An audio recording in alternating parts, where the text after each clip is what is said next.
The cowboy didn't even look up from the fence when she asked for work. He just said, "Marry me by sunset or walk away," like he was offering directions to the highway. Lena Hart thought she'd misheard him. The wind cut across the open land hard enough to sting her cheeks, carrying the smell of dust and cattle and something metallic from the old wire fence. She stood there with a borrowed jacket zipped to her chin, boots a half size too big, hands shoved deep in her pockets so he wouldn't see them shake. "I'm sorry," she said. "What?" He straightened slowly, one hand braced on the post. When he turned, she saw the scar first. It ran from just below his left eye down into his beard, pale and jagged like lightning frozen in skin. His hat sat low, shadowing his eyes, but she could feel them on her. Sharp, measuring. "You heard me," he said. "Marry me by sunset or walk away." Lena stared at him, her brain scrambling to catch up. She'd driven 3 hours on fumes and stubborn hope to get here.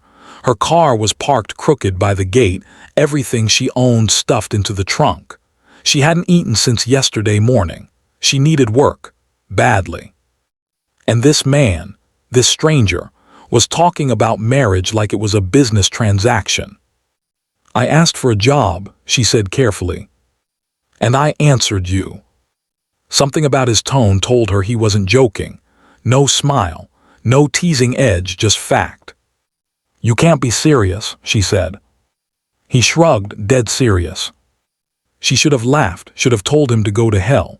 Instead, she heard herself ask, why? He looked past her then, out over the land. The ranch stretched wide and rough, fences cutting the earth into long, uneven lines. Cattle moved slow in the distance. A house sat farther back, weathered but solid, like it had outlasted more than a few storms. "Because I need a wife," he said, "and I need one today." Lena felt a chill that had nothing to do with the wind. "That's insane." "Maybe," he said, "still the deal." She took a step back without meaning to. Her heel caught on a rock and she stumbled. He moved fast, crossing the space between them in 2 strides, catching her elbow before she fell. His grip was firm but careful, like he was used to handling fragile things without breaking them. "Easy," he said. For half a second she forgot to breathe.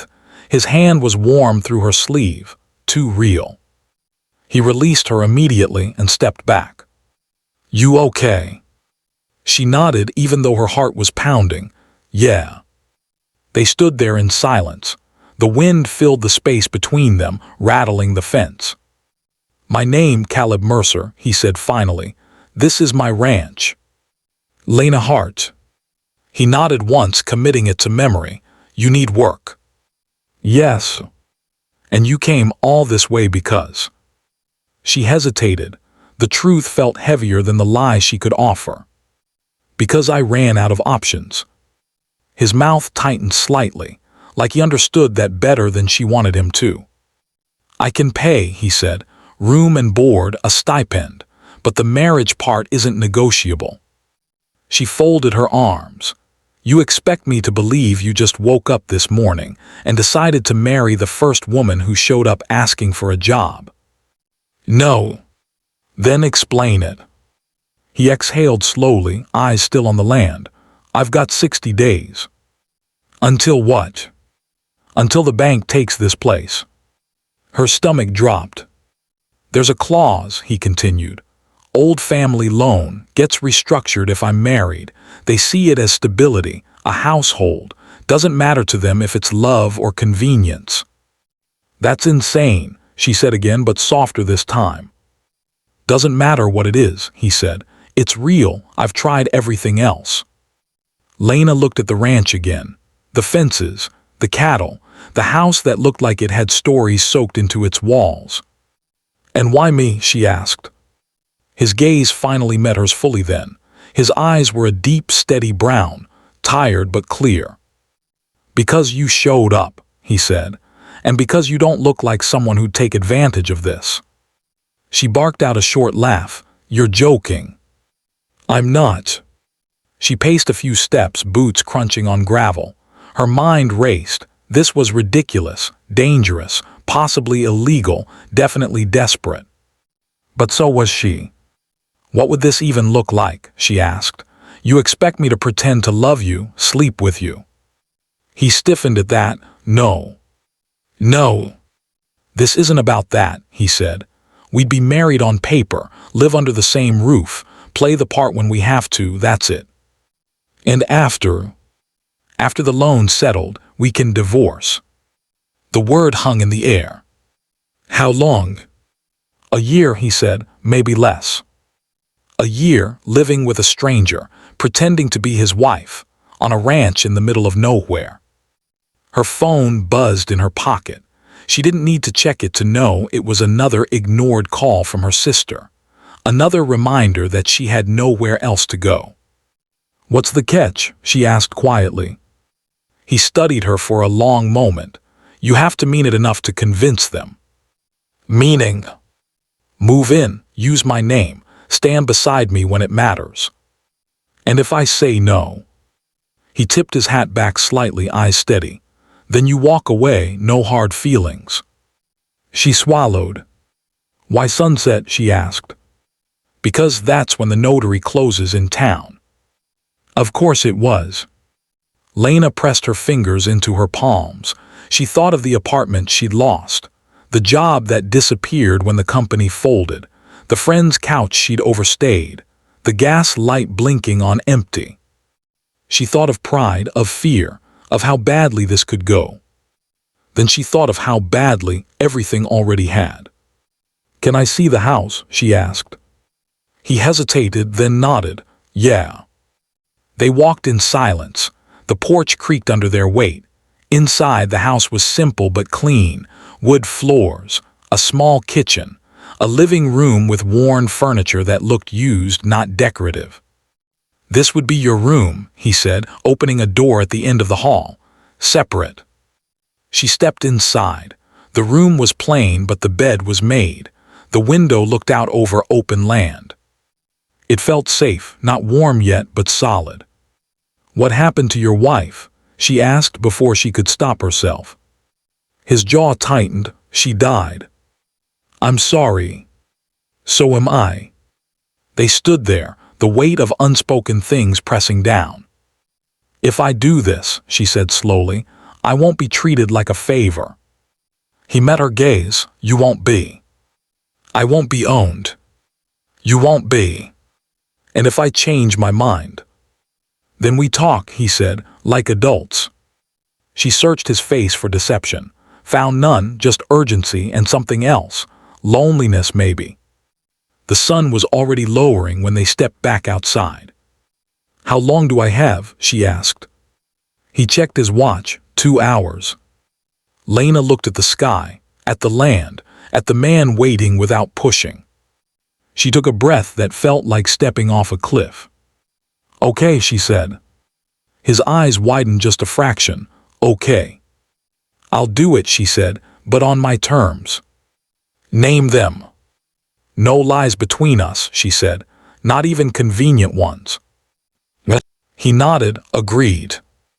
"And you don't get to decide who I am in this marriage." A corner of his mouth lifted. "Wouldn't dare." She extended her hand. "Then let's go get married." He took it. And as they walked toward the truck, Lena wondered if she just saved herself, or signed up for the biggest mistake of her life. They were married 43 minutes after the notary locked the front door and turned the sign to closed. Lena barely remembered saying the words. She remembered the scratch of the pen when she signed her name. She remembered Caleb's hand steadying the paper when her fingers shook. She remembered the way the notary's eyes flicked between them like she was trying to decide if this was romance or a bad decision she'd regret witnessing. When it was done, Caleb exhaled like he'd been holding his breath for years. "Thank you," he said quietly as they stepped back into the parking lot. She laughed once, sharp and breathless. "You're welcome, I think." The drive back to the ranch was quiet, not awkward, heavy, the kind of silence that comes after something irreversible. When they pulled up, the sky was streaked with orange and violet. The sun hovered low, just kissing the horizon. Caleb shut off the engine and sat there for a moment, hands on the wheel. "Well," he said, clearing his throat, "guess this is home now." Lena nodded, her chest tight. "Guess so." Inside, nothing had changed. Same couch, same kitchen, same house that had belonged to him long before she existed in his world. She set her bag down in the spare room, suddenly very aware that she was a guest who'd signed a legal claim. Dinner was simple: eggs, toast. Neither of them had the energy for anything else. They sat across from each other at the small table, the overhead light humming softly. "So," Lena said finally, "husband." He snorted, "Wife." It broke something. They both laughed, the tension easing just a bit. "Ground rules?" she asked. "Yes," he said immediately. "Please. No going into my room without knocking." "Agreed." "No pretending in private," she added. "If we're alone, we're real." He considered that, then nodded. "Fair." "And if this ever stops feeling safe," she said quietly, "I leave." He met her gaze, serious. "I'd never stop you." That night she lay awake listening to the unfamiliar sounds of the ranch, wind against the house, a distant animal call, the steady weight of another person breathing somewhere down the hall. She didn't sleep much. The next weeks settled into a rhythm neither of them named. Morning started early. Caleb was up before dawn, and Lena found herself following soon after. She learned where the coffee was kept, learned which floorboard creaked, learned that he took his mug black and stared out the window while he drank it like he was preparing himself for the day. She insisted on earning her keep, took on chores, learned the animals, scraped her knuckles and blistered her palms. Caleb never stopped her. He showed her how to do things once, then let her figure it out.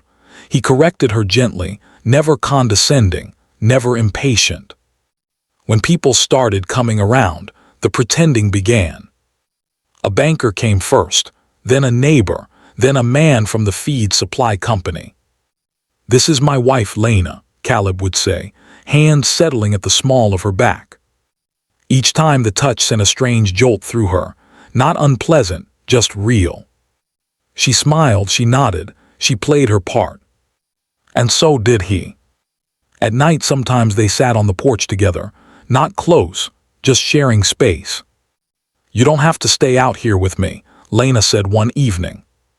He shrugged. "House gets too quiet." She understood that more than she wanted to admit. It was late one night when she noticed the nightmares.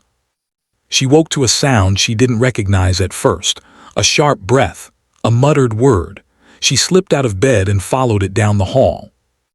Caleb was sitting on the edge of his bed, hands gripping the mattress, chest heaving. "Caleb," she said softly. He flinched like he'd been struck, looked up at her, eyes wild for half a second before recognition settled. "Sorry," he said hoarsely. "Did I wake you?" "Yes," she said, "but that's okay." He dragged a hand down his face. "I'm fine." She stepped closer anyway, sat on the edge of the bed, careful not to crowd him.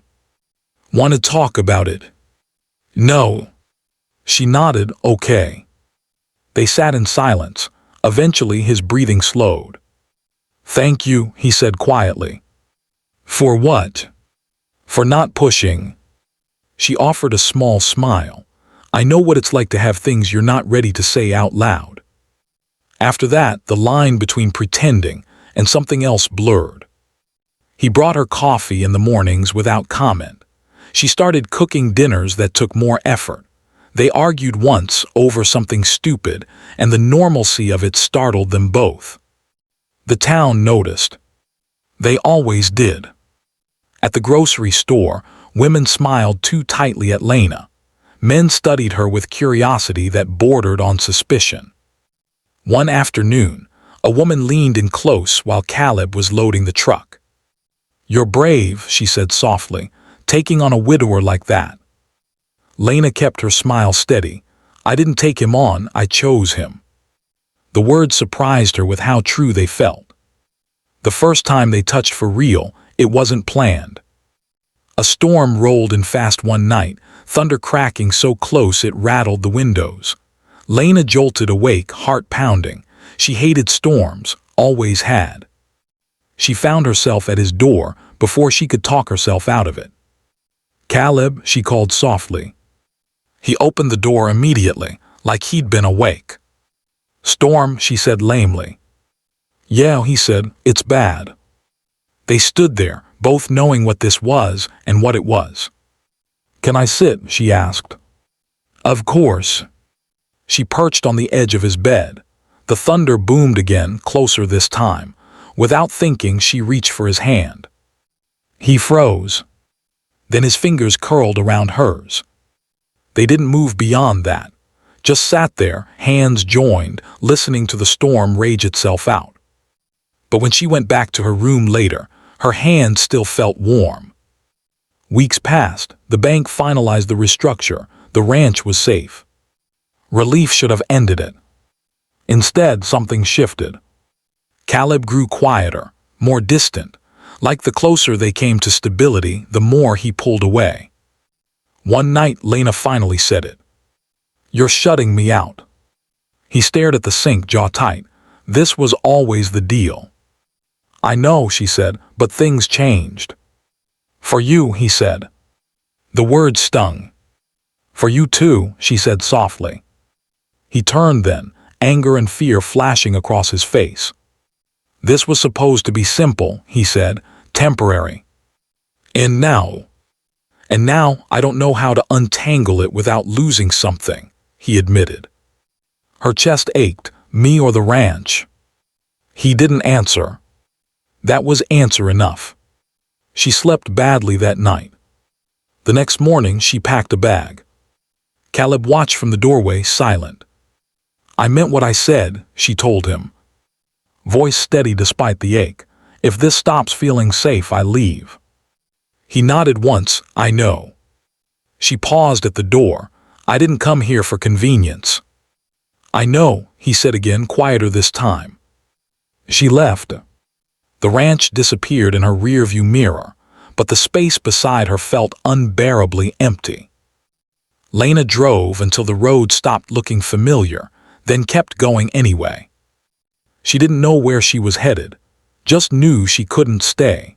The farther she got from the ranch, the tighter her chest felt, like she'd left something essential behind and her body hadn't caught up yet. She pulled into a small roadside motel just after dark, the kind with buzzing lights and thin walls. She paid cash, sat on the edge of the bed, and finally let herself cry. Not because the marriage had failed, but because it hadn't been fake.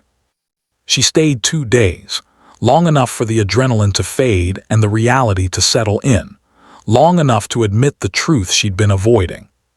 She loved him. The realization didn't come gently. It hit like a bruise you don't notice until you press on it. Deep, tender, impossible to ignore. She thought about the way he made her coffee, about how he stood between her and the wind without thinking, about the nights on the porch where words weren't necessary, about the look on his face when she'd walked out the door. On the third morning, her phone rang. "Caleb." She stared at the screen until it stopped, then rang again. She answered. "Where are you?" he asked, voice rough. "Safe," she said. "I don't care where," he said. "I just need to know you're okay." Silence stretched. "I am," she said. "Are you?" "No." She closed her eyes. "I messed this up," he said. "I thought if I kept distance, it wouldn't hurt when this ended." "And now?" she asked. "And now it hurts anyway." She swallowed. "Caleb." "I didn't choose the ranch over you," he said quickly. I froze. I didn't know how to say I wanted both. Her heart twisted. "You don't get to decide that alone." "I know," he said. "That's why I'm calling." She said nothing. "I don't want a paper wife," he continued. "I don't want temporary. I don't want to be safe if it means I'm alone." Her breath caught. "Come home," he said. "Or don't, but don't think for a second you didn't matter." The word home nearly broke her. She packed her bag without thinking it through, drove back with her heart in her throat, fear and hope tangling so tight she couldn't tell them apart. The ranch came into view just as the sun dipped low, painting the land gold. He was waiting by the fence. She parked and got out. They stood facing each other, the space between them heavy with everything unsaid. "I'm scared," she said. "So am I," he replied. "I don't want to be an answer to a problem," she said. "I want to be a choice." He stepped closer. "You are." She searched his face. "Say it." "I choose you," he said, voice steady. "Even if the ranch burns down, even if it's hard, even if it scares the hell out of me." Tears blurred her vision. "You don't owe me," she whispered. "I know," he said. "That's why it matters." She moved first this time, closing the distance.